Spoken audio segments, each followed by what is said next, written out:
mostly, when Frankie came around, it was a violent occurrence. I mean, he lived in another reality. At least, that's what he said. And she didn't know if she should take that literally, or if she should take it more like a metaphor, more like a description of his state of mind.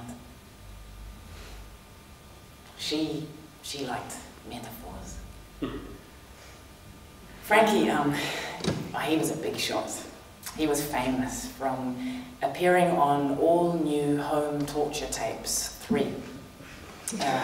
The third clip was him from this time when these guys used a cheese grater on his knees.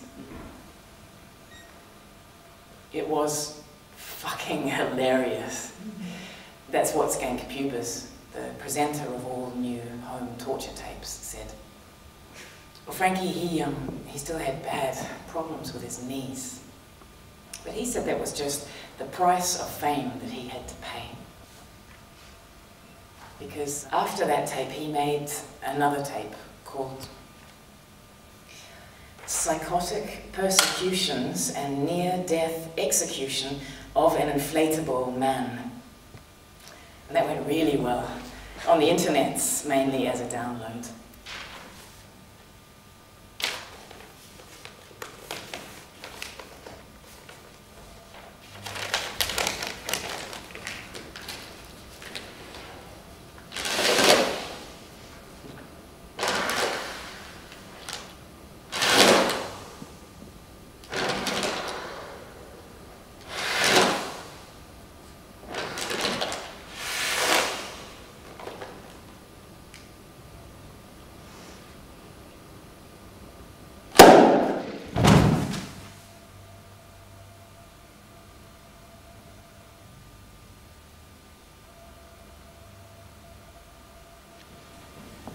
When Frankie got killed one day by jihadists who mistook him for an infidel, it certainly meant some changes in her life.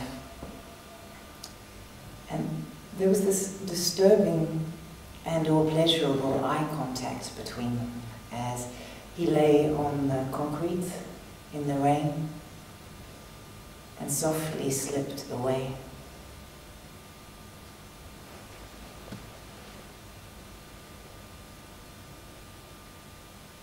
He has softly slipped away, she said to the doctor who had arrived by way of ambulance.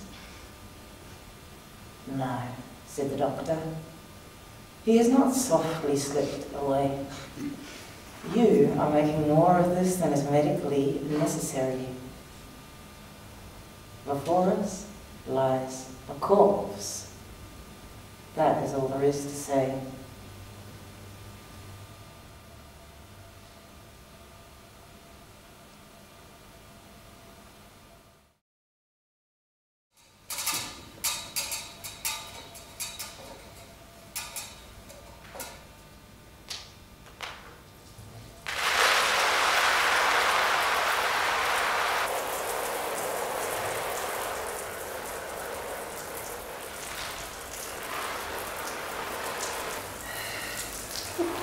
We are standing in a garden.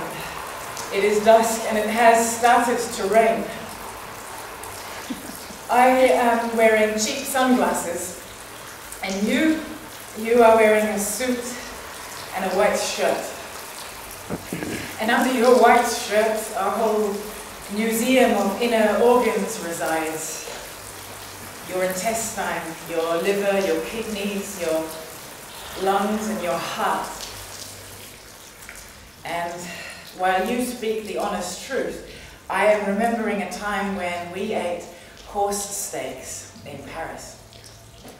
The waiter served the plate of the day, and the plate of the day was horse. It was magical, mythical, like eating unicorn off a cheap plastic tablecloth in a poor neighborhood cafe in the 21st century.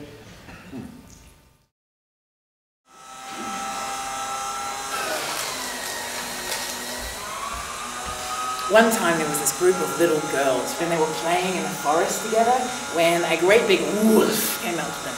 And he said, "Do you want to play with me, little girls?" And those little girls, they ran off screaming, except one little girl who just stood there and she stared at that wolf. And so the wolf came closer and he breathed on her with this big, dark breath and he said, "Aren't you scared, little girl?" And she said, "No, I'm not."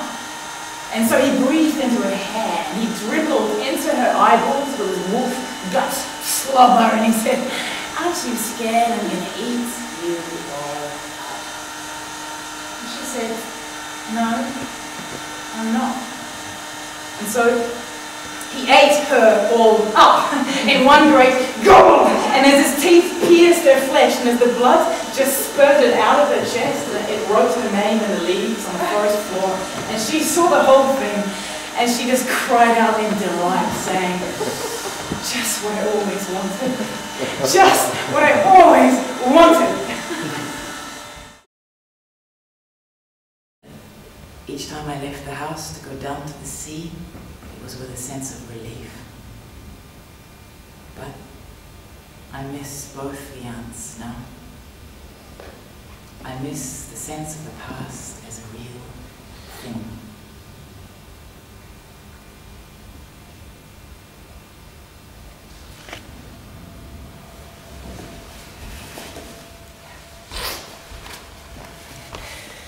The things that I want to talk about, they are actually difficult to remember. Possibly just because they never happened in the first place. But they say that about pain, don't they? And about violence, that people that are exposed to any of those in excess, they pretty soon find ways just to forget, you know, just to wipe out what happened. And, well, you know what they say about this kind of stuff in the military, don't you? They say that the best thing to do with your bad stuff, yeah, is to put it in a box and then just wrap that box in duct tape, take it down to the bottom of a garden at dusk and dig a very big hole and then just bury the whole lot. And then hope that no one ever digs it up. Hope that that shit never gets out.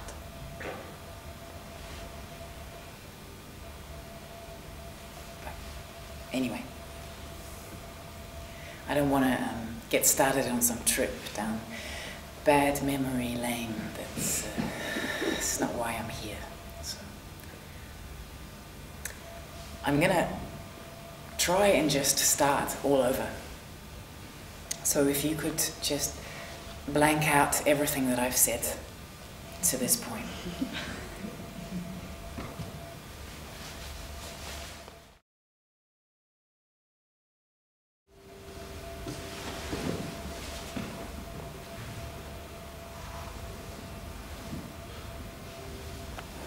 I should confess now that there were times there when I sort of drifted off. I wasn't really paying attention to what you were doing. You know, you'd be sticking it in me from behind and ramming backwards and forwards like that. And I just get hooked into some other topic. Anyway, it doesn't matter. I was just thinking of that as an example. But they told me in school, they said you should always give an example. But an example is like a piece of evidence. It's something specific, like a fact or a detail or a memory that supports the point that you're trying to make. Like in Snow White. Yeah, the queen, she sends a huntsman out into the forest to kill Snow White. And, well, he takes pity on her. He can't do it. He can't hack it. He can't bring himself to just stick the knife in. So instead, he kills a deer. And he cuts out the heart of the deer. And that is what he takes back to the queen, to show and to prove that Snow White is dead. That is an example.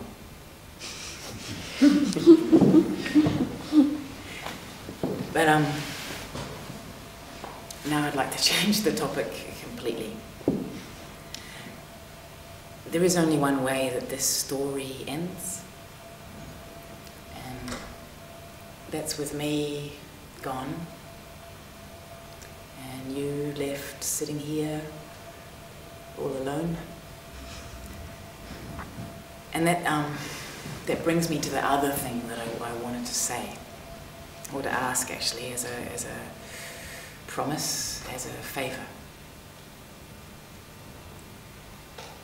I'd like you to promise that you will try and remember me when I am gone.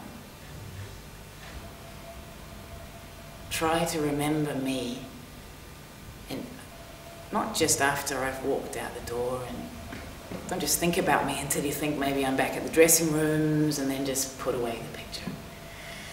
Don't bury me in a box in a garden, or leave me asleep in some forest while you go off to a queen with a heart for evidence.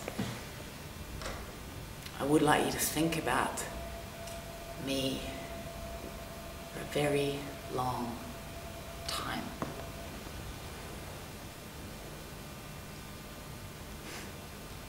And listen, I don't want you to think about me with my skirt rucked up and my ass up in the air and my face pressed into the carpet and a little line of sweat running down between my shoulder blades.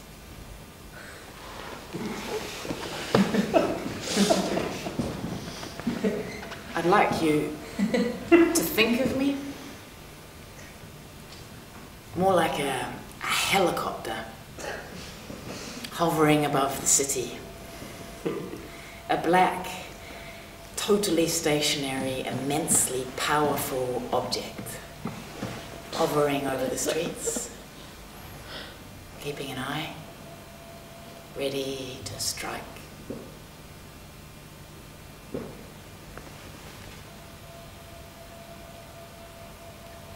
Or you could think of me like one of those medical diagrams. You know, the ones where they leave the one half of the body normal, and then they like slice the skin and peel the other half, so the organs are exposed.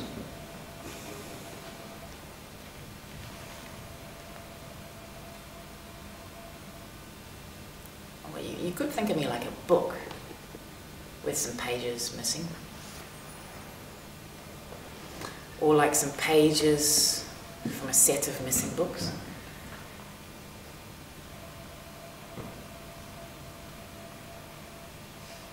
Like pages torn from a book that is later lost.